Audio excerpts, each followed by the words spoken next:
Thank you so much. And I'm really honored to be invited to share a few thoughts at the 12th Eastern Himalayan Economics Forum. I'm sorry I'm not able to be with you in person, but just to introduce myself a little, I'm Jessica Cheam, the founder managing director of EcoBusiness. We've been established since 15 years ago, and we are Asia's leading media and advisory platform dedicated to sustainable development. Nature and biodiversity is a topic that we cover very closely. And I think we all know that today we really stand at a critical juncture. The natural world which sustains our economies and societies is under unprecedented pressure. We have seen ecosystem tipping points. And as world leaders also convene in Baku for COP29, I think it's very important that we put nature, biodiversity, and its role in the financial system on the agenda. So our mission is quite clear that we need to bridge the gap between ecological health and economic prosperity. And only by recognizing and valuing natural capital can we create financial systems that not only drive growth, but also ensure the sustainability of our planet. So let me just paint a few statistics for you. Over $40 trillion of economic value is provided annually by nature and its services. In Southeast Asia, this annual economic value of ecosystem services provided by just coral reefs, for example, is estimated to be around 2.5 billion. The forestry sector in Asia contributes significantly to the economy, with Indonesia, for example, alone generating over $21 billion annually from forest-related activities. But on the converse side, we're also seeing that the degradation of ecosystems in Asia could lead to a loss of $4.7 trillion in GDP by 2030 if current trends continue.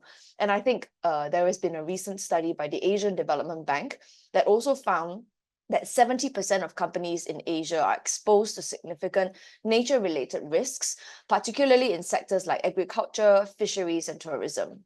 In India, the financial sector's exposure to nature-related risk is estimated to be around $1.5 trillion.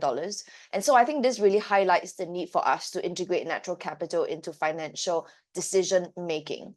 Now, when it comes to nature-based solutions, I think you can see that this has been an emerging area across Asia. It is the biodiversity heart of the world, and implementing nature-based solutions in even urban areas across Asia could actually save cities, for example, $500 billion annually by reducing the costs associated to climate change impacts. If you look at the restoration of mangroves in Southeast Asia, for another example, it has the potential to provide $11 billion in ecosystem services annually, including coastal protection and carbon sequestration, which is so important now in the time and the era of climate adaptation. So I think you've seen, some integration of natural capital accounting globally, and this is very encouraging. Very recently, we've also seen the Task Force for Nature-Related Financial Disclosures actually make recommendations, and it is a global initiative aimed at helping organizations understand and report their dependencies and impacts on nature. So this is actually a disclosure framework that came after the TCFD, which focused on climate risks.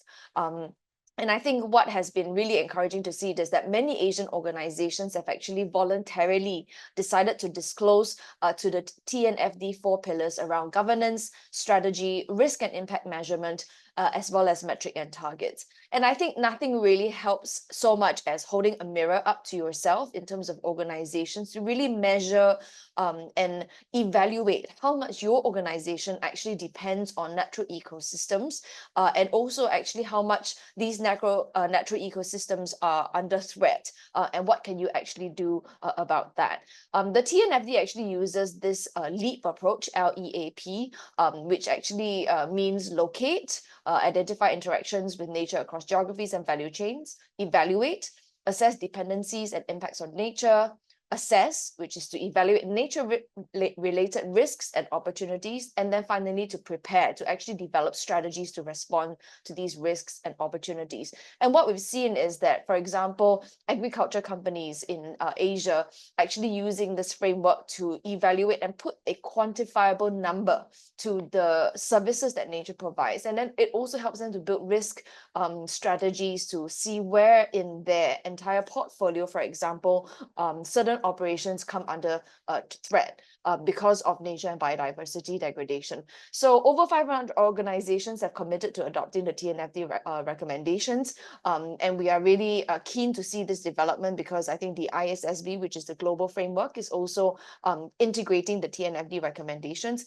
And finally, I think investors are using this data and these information to actually make investment decisions on whether they want to invest into a company. And I think this will be a key factor in driving a lot of decision making amongst financial institutions as well as organizations, listed companies and large private companies alike.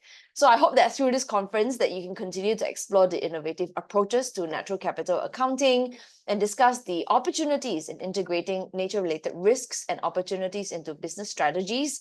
And I hope that together we can chart a path forward where our financial systems and business practices are aligned with the health of our planet. Thank you.